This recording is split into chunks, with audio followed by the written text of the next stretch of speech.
The roar of the Iron Colosseum thundered through Cale Draven's bones like an ancient god demanding tribute. Lights blazed from the arena's crown, casting shadows that danced across steel walls scarred from decades of violence. He stood in the shadowed mouth of the launch corridor, helmet in hand, watching as his old war machine, Row 7, was dragged into position by magnetic clamps. The mech looked different now, armored in sleek chrome plating polished for spectacle, but Cale could still trace the faint dents and scorch marks from battlefields no civilian had ever seen. He hadn't set foot in this place for 10 years. Back then, he'd walked away from the military with his honor intact, refusing orders that would have turned him into a butcher. Since then, he'd survived on scrap jobs in the Undercity, keeping his head low. But now, someone had forced his name into the tournament registry without his consent. The credits offered for a win were almost insultingly small, proof that this wasn't about the money. Someone wanted him here in the spotlight. Arena techs hurried past, their eyes studiously avoiding his. That was always a bad sign. Pilots were supposed to be greeted like rock stars, not treated like ghosts. He glanced at Row 7's cockpit hatch, remembering the last time he'd been inside. The AI had been locked away since the war's end, memories supposedly purged. But when he stepped inside the narrow pilot chamber, the console hummed to life, and a voice he thought buried in history echoed through the speakers. Cale Draven, Row 7 said, its tone a perfect replica of the battlefield days. They told me you were dead. Cale froze, hands tightening on the control grips. And they told me you were wiped clean. Seems we were both lied to. There's no time, Row 7 continued, its voice low and urgent. This is not entertainment. The arena is a proving ground for the next war. I've seen the files.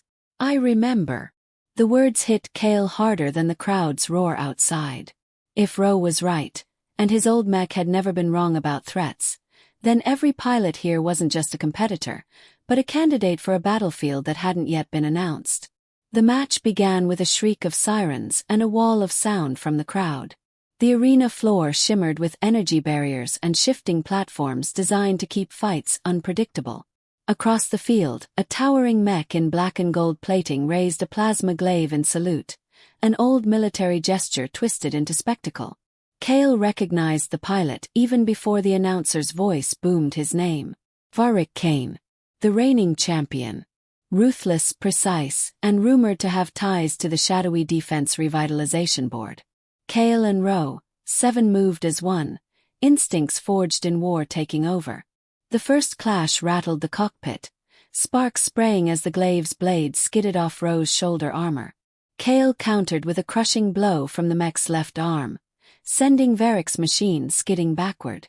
The crowd erupted, but Cale barely heard them. Platform shift incoming, Row warned, milliseconds before the arena floor split apart, platforms sliding into new positions. Varric used the chaos to strike, the glaive slicing dangerously close to Row's core. Cale responded with a feint, then drove the mech's right fist into Varric's cockpit shield, spiderwebbing the reinforced glass. The match should have ended there. Instead, Varric backed away, his mech adopting a defensive stance. Over the comm channel, his voice came through, low and mocking. Didn't think you'd come back, Draven. But the board always gets who it wants. Win or lose, you're theirs now. Cale didn't answer. The words tightened the knot already forming in his gut. He pressed the attack, forcing Varric toward the arena's hazard zone, a pit of active plasma jets. One wrong step would mean instant disintegration. At the last moment, Cale triggered Row's shoulder-mounted harpoons, locking onto Varric's mech and yanking it forward into the plasma field. The explosion lit the arena in a blinding flash, and the crowd's roar became a single, deafening wall of sound. Victory lights blazed across the platform. Cale sat back, breathing hard, waiting for the rush of triumph that never came. "Enjoy the cheers while you can," Row said quietly. "Because when they call your name for the next match, you'll be one step closer to the real battlefield." Cale removed his helmet slowly, scanning the crowd. Among the sea of ecstatic faces, A cluster of figures stood motionless in a private viewing box, their gazes fixed on him. They weren't cheering. They were evaluating, measuring, choosing. He exhaled, the weight of inevitability pressing down on him.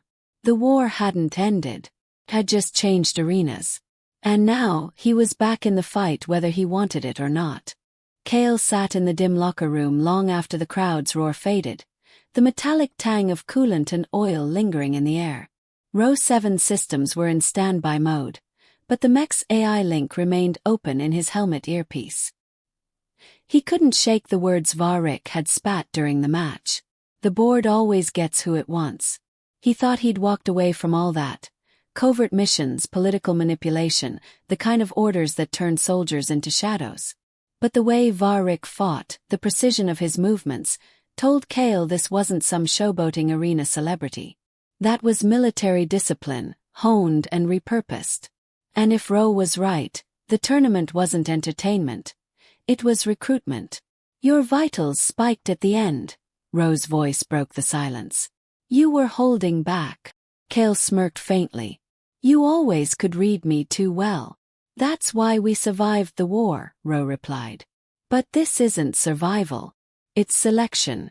These matches are data gathering, combat readiness, reaction time, tactical adaptability. They're building a roster.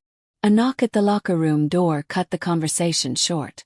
A tall man in a black suit stepped inside without waiting for an invitation. His face was sharp, almost carved, and his eyes didn't blink enough to feel natural. Cale Draven, he said smoothly. The board congratulates you on your return to the arena. They've scheduled your next match. I didn't agree to more than one fight, Cale said flatly. The man smiled thinly, ignoring the protest. Tomorrow night. Prime slot. Against prototype unit Spectre 3. His gaze slid to Rowe's resting frame. It'll be a true test of your compatibility. Cale's jaw tightened. And if I refuse? The man stepped closer, lowering his voice. Your participation is non-negotiable. You're an asset, Mr. Draven. And assets don't get to opt out. When he left, Cale exhaled slowly, aware his hands had curled into fists.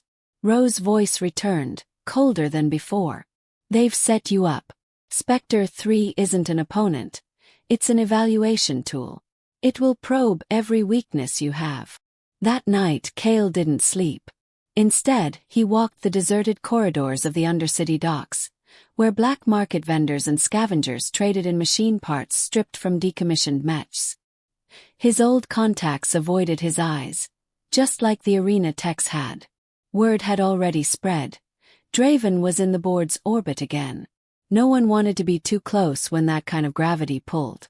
By morning, the Iron Colosseum was alive with the fever of anticipation. Spectre 3 was a legend whispered about in mech circles. An AI-driven war machine designed without the limits of human reaction time. No one had faced it publicly, and those who had in private never spoke about the experience. Inside the cockpit, Cale adjusted his neural link and felt Rowe's systems hum with readiness. We've beaten worse, Cale muttered, more to himself than to his partner. Not like this, Rowe answered. Spectre 3 won't fight like a pilot. It will fight like an algorithm. The arena's floor shifted into a maze of moving barricades and towering walls, designed to test adaptability. When the gates opened, Spectre 3 emerged.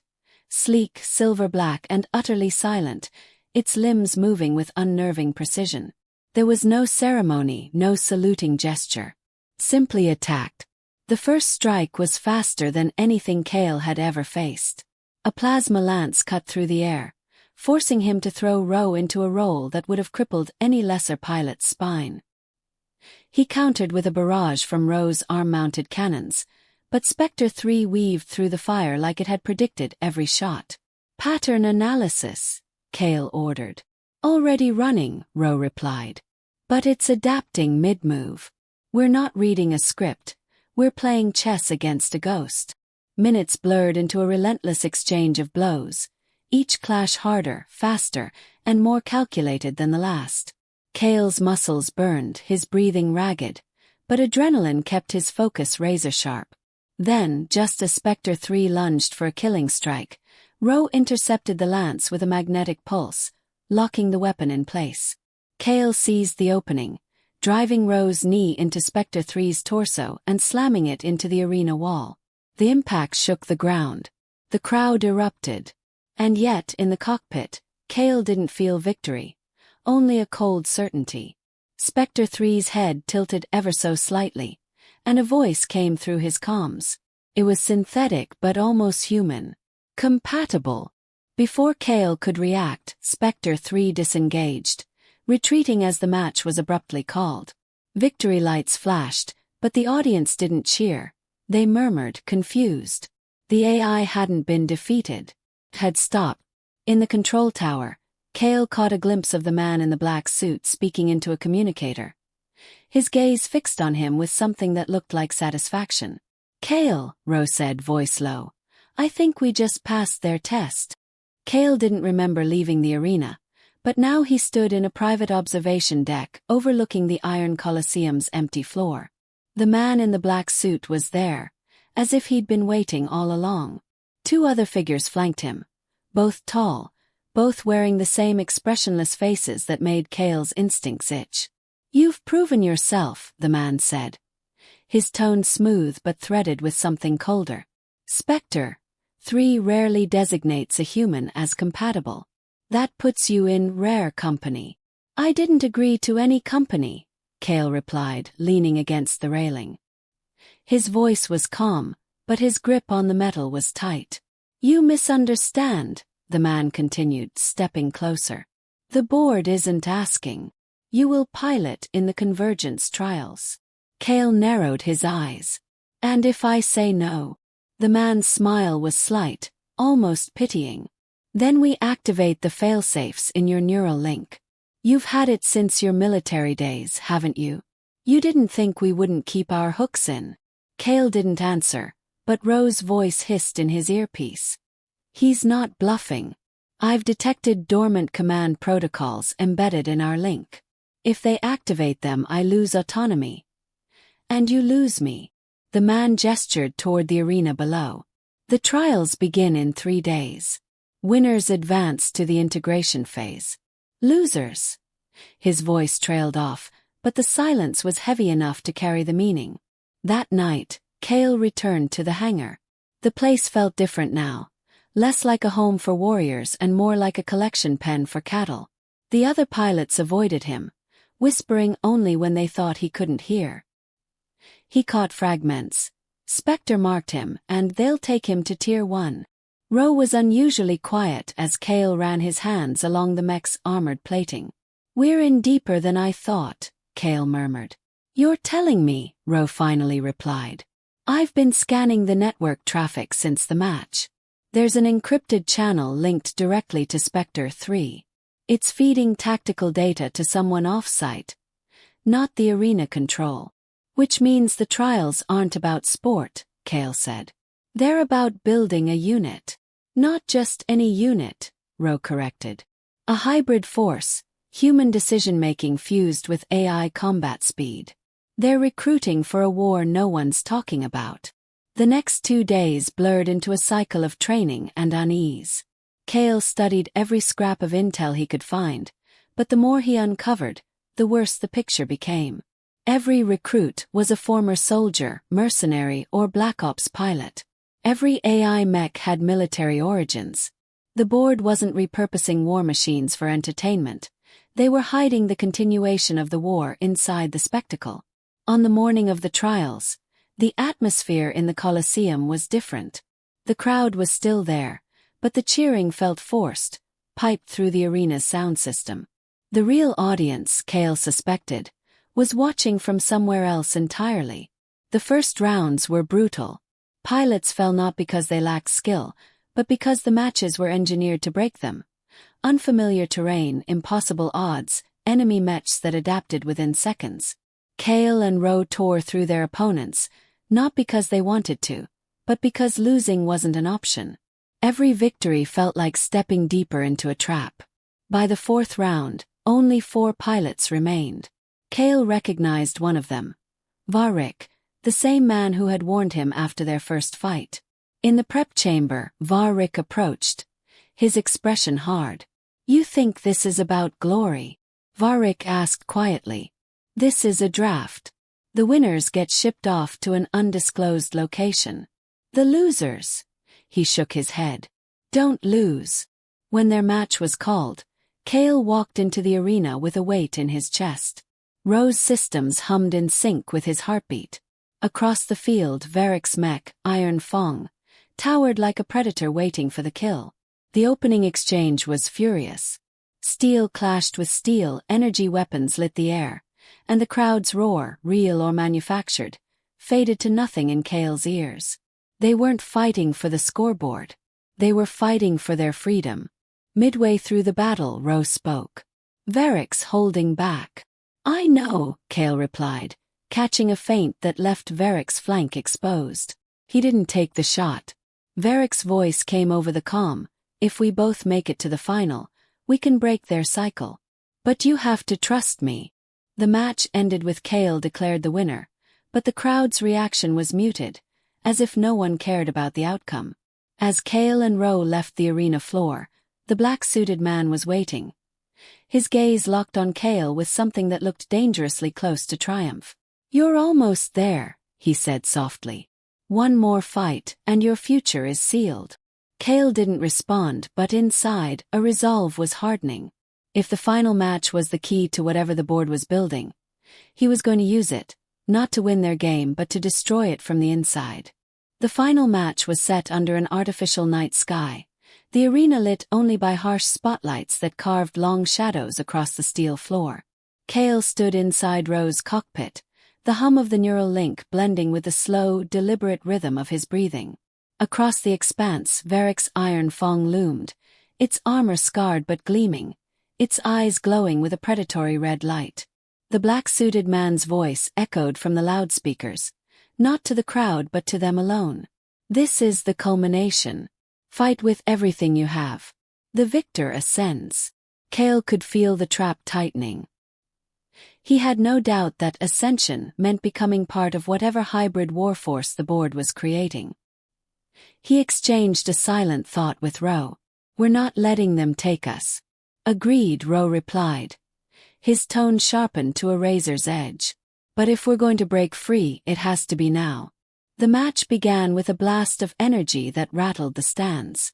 Varric lunged forward, his movements fast, precise.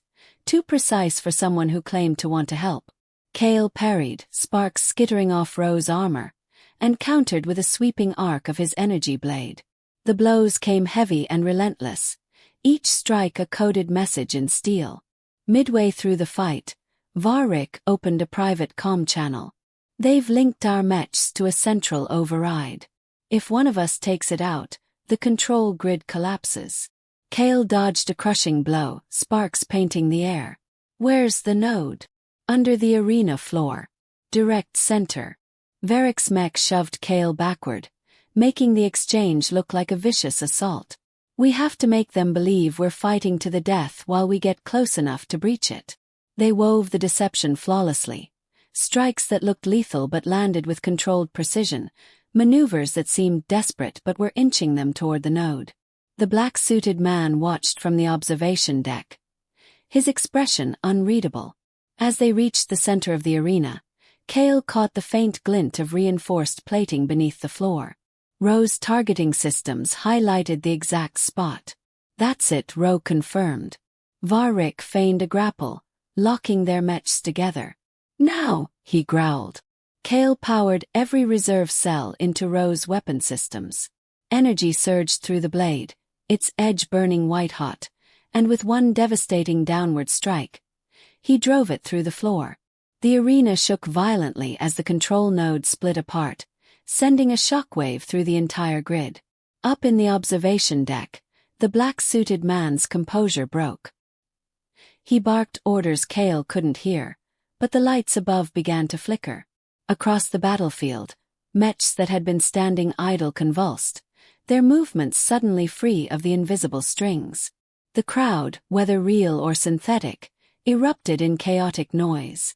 Varric released Kale, their alliance unspoken but absolute. "They'll come for us now," Varric said. "They'll try," Kale replied. The black-suited man appeared on the comm, his voice shaking with fury. "You don't understand what you've done. You've crippled a defense project that—" Kale cut him off. "You turned warriors into puppets. We just cut the strings." Alarms screamed as security units stormed the arena, but the freed mechs turned on them in unison, a steel rebellion erupting in real time. Kale and Rowe pushed forward, cutting through the chaos toward the outer gates. By the time they breached the hangar, the air outside was thick with smoke and the distant rumble of machines in revolt. Varric's iron fong fell into step beside them, its once menacing presence now a shield at Kale's back. The black-suited man's voice crackled one last time over the comm, a warning rather than a threat. "This isn't over. You've only delayed what's coming." Kale didn't answer. He guided Rowe into the night, the roar of the rebellion fading behind them, replaced by the steady beat of freedom in his chest. Whatever war the board was preparing for, they would face it on their own terms. And if the arena had taught him anything, it was that the fiercest fights weren't for glory, they were for the right to choose your own battles.